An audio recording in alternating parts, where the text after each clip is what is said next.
This is the 2025 Toyota GR Yaris, this being the second generation with some improvements and tweaks to performance and handling. And the GR Yaris was constructed purely as a homologation special for the World Rally Championship so that they can enter, and this is a fantastic example of when engineering goes right in that sense.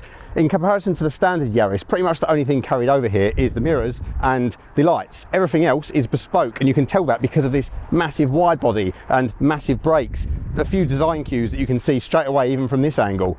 And this thing, when new in the first generation, started from around £35,000, which was expensive, but you definitely get a lot for your money. This thing will even change from front to rear bias with the twist of a button. With the second generation then, they realised that actually they needed to put a bit more development into it, they needed to recoup some money, and also the first generation was holding its money very, very well. This is going to be a great investment car, I believe. So this one, unfortunately, more like £45,000, 50 for a really nice one or a special edition. That's a lot of money, isn't it? So it's become a bit less accessible and a bit more of a rich kid's toy. But I still think it's kind of worth that sort of money, because some say that this is one of the best modern hot hatches, and I potentially think one of the best hot hatches of all time. A lot of people agree. So what's so special about it? Well, that's what I'm here to show you today. So please join me on a full tour of the car. I'm going to show you the interior, exterior, and we're going to get it out on the road and see what I think. Now, we'll try our best to put it through its paces today. There's no track time, unfortunately, so it will be on public roads, but let's see what we can do, shall we? So what we have here then is a 1.6 litre turbocharged 3-cylinder engine, the lightest and most powerful in the world actually, which is really impressive engineering. And this one has had a performance boost over the previous gen by sort of 15-ish horsepower, up to 276 for this standard version, and up to 304 for the special editions, and around 287 foot-pounds of torque. It has variable split GR4 all-wheel drive, so you can actually control that. So there's a couple of different modes. One of them is front bias, like a sort of 60-40. Another one is rear biased, sort of a 70-30, and then you've also got a very near 50-50 gravel mode for your sort of rally. It comes with a really slick 6-speed manual transmission, does 0 to 60 in around 5.2 seconds, and a top speed limited to about 145 miles an hour roughly.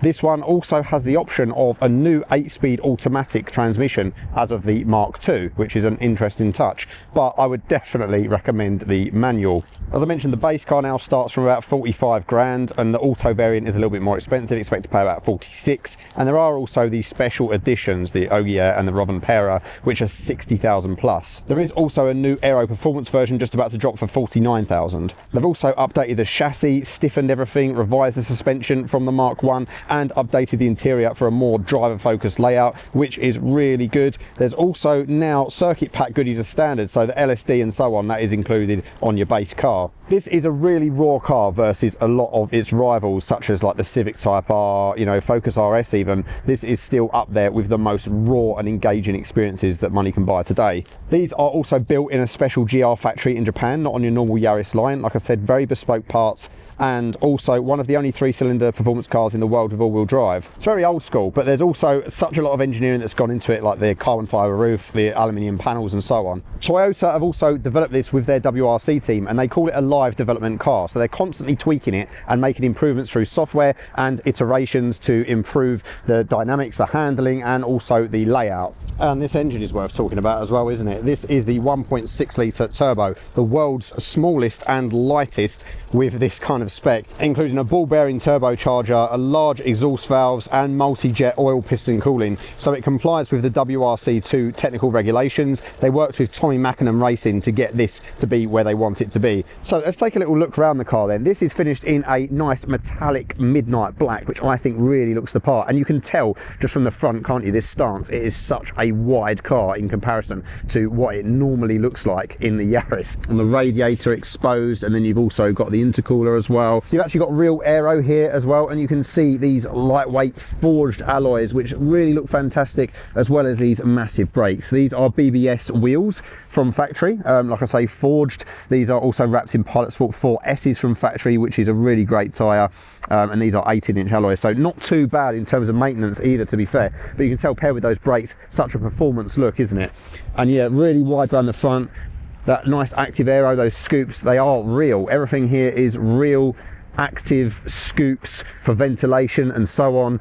There's no trickery, no messing about, and it just creates a car that's got such an awesome stance. I think you can easily spot this versus your standard Yaris, even though they do a GR Sport Yaris now to kind of mimic some of this design. Obviously only a 3-door on this one, so all your new Yarises are actually 5-door now, and you can probably tell from this angle looking at it that the roof line is actually a lot lower than a standard Yaris as well. And you can tell also you've got that carbon fibre composite roof, which actually, yeah, you can see the exposed weave there. It's got a matte finish to it, looks really cool, and also helps keep the centre of gravity really low. Not only is it a lower roof line, but it's also extremely lightweight because of that carbon. And then at the back here, look at how wide these rear arches are. That is cool, isn't it? That is really incredible look to the car. And you can see as well how this lower roof line makes it less kind of wind drag at the front, and then as it comes down here, it moves down into this spoiler, which creates downforce at the back. Again, you can just tell this is so different from a normal Yaris. It makes such a difference having those wide rear arches, and I love the kind of integrated rear light bar. It just makes such a difference, and not having the Toyota badge there makes it look a bit special. So the brakes are actually a high performance braking system. They're upgraded for track use, so they're a 2-piece floating front disc, reducing unsprung rate and preventing warping as well, so that's a nice touch. And in terms of suspension, it is McPherson strut on the front and double wishbone high rigidity suspension at the back. So kind of a rally derived suspension that they've been working on for some time with their WRC team. It's pretty epic stock, to be fair, but I have seen a lot of people put KW coilovers on these to, you know, make it even more adjustable. As you open the door, the window will drop slightly because it's a frameless door, and you've also got some slightly tinted glass as well on the front even. Scratchy plastics, but nothing too bad. It's mainly designed to be lightweight, which is for obvious reasons. And you've got a kind of Alcantara suede area here, but again, it's solid. There's no plushness here, but who cares? And then you've got some switches for your windows and a manual door lock like in many Toyotas. Down here, your GR door sill, and you can see GR Yaris mats as well, which have nice little clips in to keep them safe, and your VIN number is under that plate there. In terms of your seating, you've got these nice GR specific seats. There's not an awful lot of adjustment. It is manual, but they do have nice thick side bolsters, as you can see, and they've got this kind of nice kind of suede material in the middle, the GR emblem there, and they are kind of a bucket seat inspired. They're not too crazy, but they do the job. They've got enough support for when you're chucking yourself around in this thing, and you've got the adjustments on the side manual there. Obviously you've noticed already manual handbrake, of course, but yeah, I think it looks the part though. They're quite beefy, quite wide like the exterior, and obviously people will transform these into like proper bucket seats if they think that's the best thing to do. So then inside the GR Yaris, and you'll notice this Mark II is a little bit more driver focused, so this kind of bespoke panel here that's been put in, this reminds me quite a bit actually of the old Toyota Supra, the Mark IV, because it's all kind of angled towards me like a cockpit. It's really cool. Let me put this down. I'm going to press start to start the car up. Let's get the engine running, and you can see here everything coming to life. Now it's a fairly basic cabin, right, as you would expect. There's nothing too crazy in here, but there's enough storage space, so you've got little door pockets for your bottles, and you've also got some cup holders down here, so they haven't skimped on that. This is actually removable as well, this middle section, if you want to get rid of that. And then there's also a little storage cubby back here. No armrest, but I don't think you need it that much really, because you've got your manual handbrake, which is really cool in operation. And like I said, the limited edition cars and some of the more specific rally spec ones have like a hydraulic style handbrake that's in the dash up here. This works just as well though, and this will still, you know, lock your rear wheels whilst driving and do all that good fun stuff for your drifts and chucking it into corners. So it's been designed properly in that way. It's a fairly basic layout. It almost gives me kind of Nissan GTR vibes as well. So over here we've got a basic glove box, which actually has soft close and open, which is quite good. And then you've got a little storage area up here with just a USB-C, nothing too crazy, and then nothing too exciting in terms of materials. But this feels quite nice, this kind of metallic portion up here, and you can see it's got this kind of metallic flake to it, like a grey colour. And these vents are quite cool as well. They're kind of like turbine vents, so as you turn them they close and open like that. It's a pretty nifty little design, nice and easy to use. You've also got your intercooler water spray there, which is really cool. So you can actually cool down the intercooler with a water jet. So that's for when you're really going at it. You've also got your mirror controls on here and your trip information. In terms of your steering wheel, it's pretty much your standard GR Yaris wheel, which is to say it's quite good, it gets the job done. There's no crazy bolstering, which surprised me a little bit. I was expecting a little bit more of a big bolster here, but apparently this has been redesigned with the teams that deal with the Rally Championship, and obviously in those cars they would use like a more specific rally wheel anyway. They wouldn't use the standard wheel with airbag and so on. So but yeah, apparently it's been tuned and redesigned with that in mind. You've got your cruise control stuff stuff over here, so you do have normal adaptive cruise and lane keep, and it does do the bings and bongs, but it's really not that intrusive, and you can turn them off with a shortcut in the menu. And then over here you've got some controls for your media and also to control this screen in front of you. Now this screen is actually quite good. So yeah, boost gauge, and you can also see I've got a soft limiter at 4K, but it will bounce off the limiter and flash to change up gear, and then your gear shift will come up on the middle there.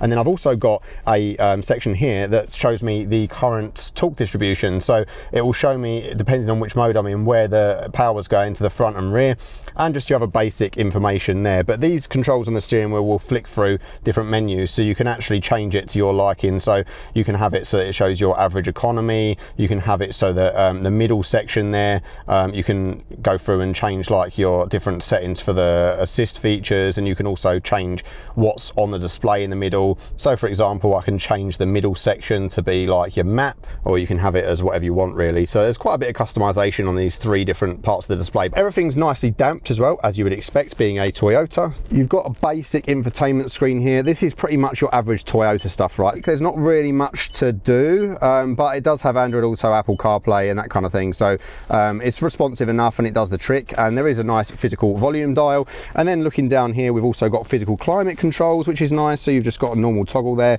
you've got shortcuts for like your eco mode, your front and rear defrost, and then you've got a couple of blank buttons here, also USB-C for connectivity. IMT, this is the button that enables your automatic rev matching downshift. So when you shift down, it will automatically match the revs, so it's a super seamless shift for you. You can turn that on and off with this toggle.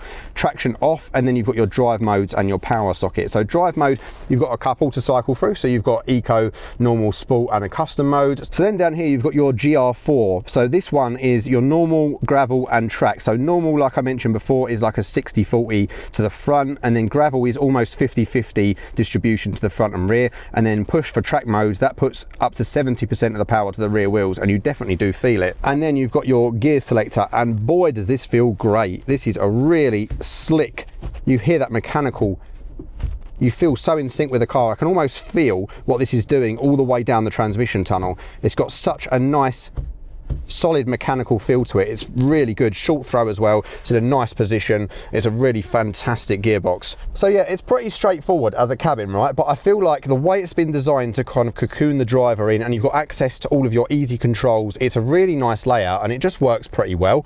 I think overall they've done a fantastic job, and visibility obviously is decent out. Being a Yaris, it's a tiny little car. In this one you don't unfortunately have much to go on apart from the reverse cam. Reverse cam is pretty naff, but it gets the job done. I can see where the bumper is, so it's easy to use. I'm glad it's there. So yeah, super impressed. It just reminds me of the old sort of 90s JDM stuff, and I'm really digging it. So getting into the back, obviously less than graceful at 6 foot. This is not a large car, but obviously it's made a little bit worse by the fact that this is not really geared towards rear passengers, but I can actually fit back here, surprisingly. Just slot myself back here, and it's a bit difficult to get this seat adjusted back, but yeah, I can, at a sort of bit of a push, get myself in back here. It's not terrible, but that obviously does leave very little space for people in the front there. But it does go to show you can fit someone in here, worst case scenario for sure. But in my driving position, yeah, not so much. That's going to be a bit too much of a squeeze, unfortunately. It's very unlikely that you'll be really taking rear passengers back here anyway. Yeah, I mean, I'm not particularly great with headroom back here either, to be honest, but you know, it's not going to be the sort of car that you're looking for rear passenger space, is it? This is a rally car after all. So yeah, if I pull this seat forward, you can get an idea of what it looks like in the back there. Surprisingly, you do actually have Isofix points between the seat covers. They are the kind of push between the leather kind, but they've got a bit of reinforcement and stitching there, so they shouldn't damage too much. And there's this little kind of cubby in between the rear seats as well, so you could, you know, put a phone there or something for storage. Nothing too special back there, some speakers and some little clips for the seat belts, but you know, gets the job done, and actually more spacious than you might expect. Obviously boot space isn't massive in a car like this. You've got a normal hatch. I've got my coat in here so you can kind of see roughly what the size looks like. There's a little bit of space under here, but it's mostly taken up by the battery, so that's something to consider. And as you can see, a little flimsy parcel shelf here that you can remove if you want to. But what is nice is that that's really easy to do. There we go, and then one popper up here, and this comes off nice and easy. As you can see in here with that down, it does actually create a pretty flat area. You can just pop these bits of carpet down, and then you've actually got a pretty decent little load area. There's a flat lip to get in, and then there's a flat section back there. So yes, it's not huge, but it's really practical, isn't it? Nothing too fancy either under here. Down here, you've just got your battery and then your water tank there, locking wheel nuts, all that stuff. It's all kind of hidden under this little area in a lightweight package.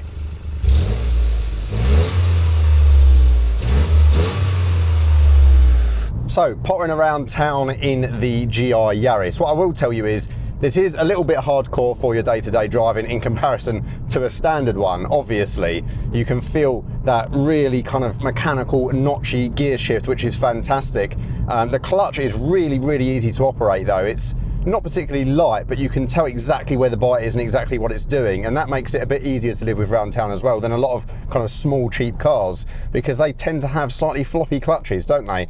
This one not so much. I can easily find the bite and actually use that to creep forward in traffic, so that's a nice touch. It's obviously also tiny, so manoeuvrability really good. The steering texture and feel is more heavy than you'd expect for around town, but obviously being the GR model, that is something that you'll just come to get used to. One other thing to mention is the suspension, obviously quite firm with this setup. It's not designed for ultimate round town comfort. That being said though, it's not bad at all. You just get a little bit used to it. So it can obviously do all the day-to-day stuff if you want it to, which is a bonus. But what really matters is when you get it out on the twisties, things get a lot more interesting. And even when you come to a national limit road like this, I've got it in the standard mode, so it's mostly front biased currently. I love the way the boost builds. I love the amount of noise you get in the cabin as well. It's not particularly refined in here, but that's a good thing in a way, because you get to hear the turbo building, you hear that whistle of the induction.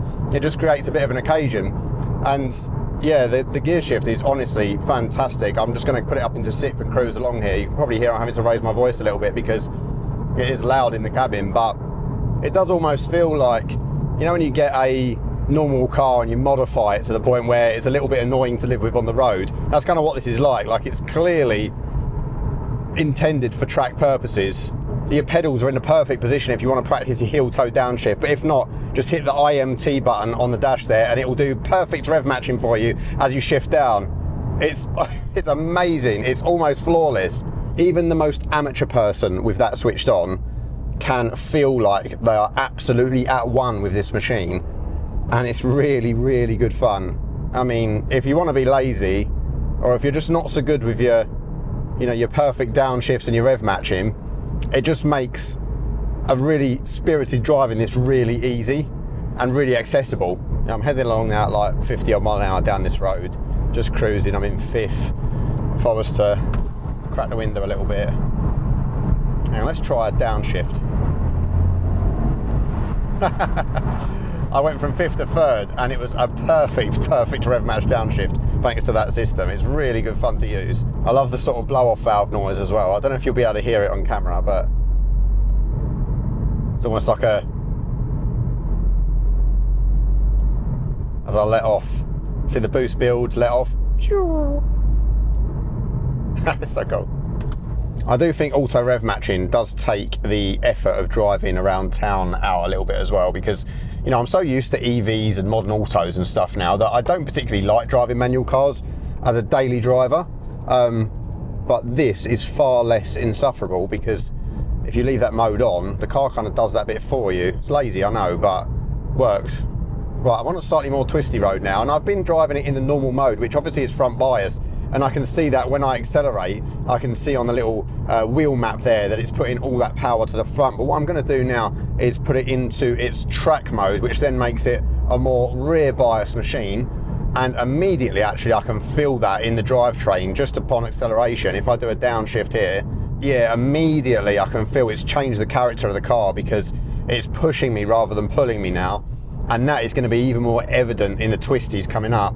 Obviously, I'd love to get this out on track and put it through its paces properly. I'm never going to be able to show you its true capability on sort of B roads and country roads like this, unfortunately. And this thing can drift, you know, you can get it sideways, that kind of thing. It truly is great. And this one does have the standard handbrake down here, but the special edition cars, they are offered with the kind of rally style dash mounted handbrake, which is really, really cool as well. It is expectedly harsh over kind of imperfections in the road, but the suspension is wonderful in terms of giving you texture. I can feel what's going on beneath the car all the time, and even in the steering weights nicely, but I can also feel the texture of the road. It's really engaging. And then let's slam it down a gear here. Let's go down another gear. Yeah, once you're in the right range for the boost, it just really kicks you in the back. It's got that nice kind of old school big turbo feel to it, which is impressive for an engine of this size. I've so far been averaging as well over 20 mpg on this run, and I haven't been driving it sensibly at all, so that's not too bad, is it? The noise is so cool. I imagine with an exhaust, bit of modification to the intake, this would feel like a true rally car. So we've got a national limit road coming up. Let's see what this thing can do. Rev max shift down into second. Oh yes, what a machine. These gear shifts are fantastic. It's got just the right weight to everything. Everything that I touch and feel, it just feels perfect in terms of its balance and weight. And this is really cool as well, the way, let's go, yeah, oh, let's go down a gear here. Wow, what a machine. The track mode makes all the difference. That feels sensational. I can see why these have got such a great reputation. It just grips and grips and grips. And obviously, if I want to change it down into front bias, you can. If you want a near 50-50 bias, you can, which means that on gravel, it works well as well. It truly is a little pocket rocket, and even though it is based on a Yaris, you can tell that this thing has been built from the ground up to be that homologation rally special. It just feels like a rally car, and going through a little forest like this,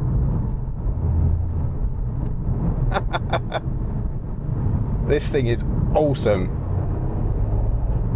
Oh, yeah, that track mode, it sure likes to try and kick you a little bit as well. But it can be civilized enough, you know, when you change up, and I'm now sitting behind some cars, pottering along, it's fine. It's obviously hardcore, and it's obviously a little bit, you know, crashy and bashy in here in comparison to your standard family hatchback. But as long as you're not reliant on those rear seats, you could live with this day to day if you wanted to, and my goodness, you would have some fun in it. Steering is almost immediate, and you feel what the nose is doing straight away. It's a really, really good sensation, and just inspires loads of confidence when driving it. There we go, turning circle, let's hit it.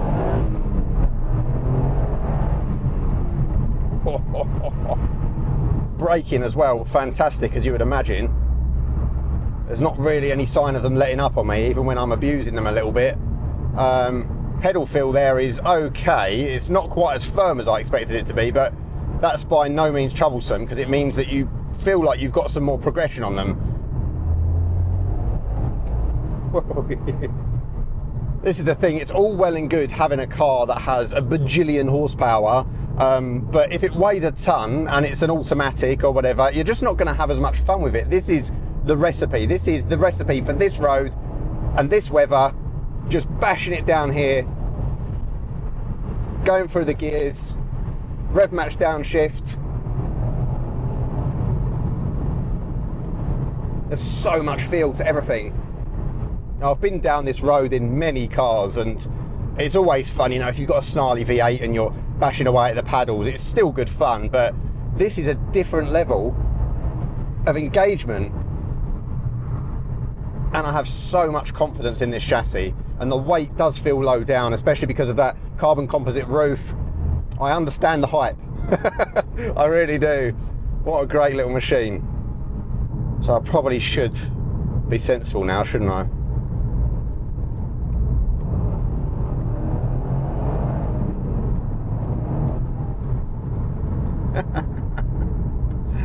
Oh dear. It's so much fun watching all the gauges dance around as well. It just gives you that extra level of involvement.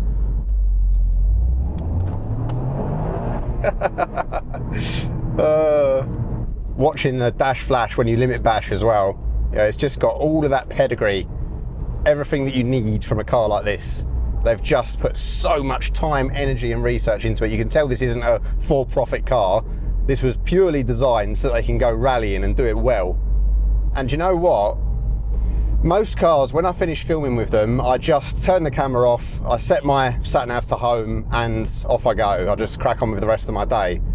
But this one, I'm actually gonna turn the camera off now and I'm actually gonna turn around and go back down that road because I'm really enjoying this car that much. I'm actually gonna just have a bit of time driving it off camera so I don't have to worry about talking. I can just lock in and enjoy the experience.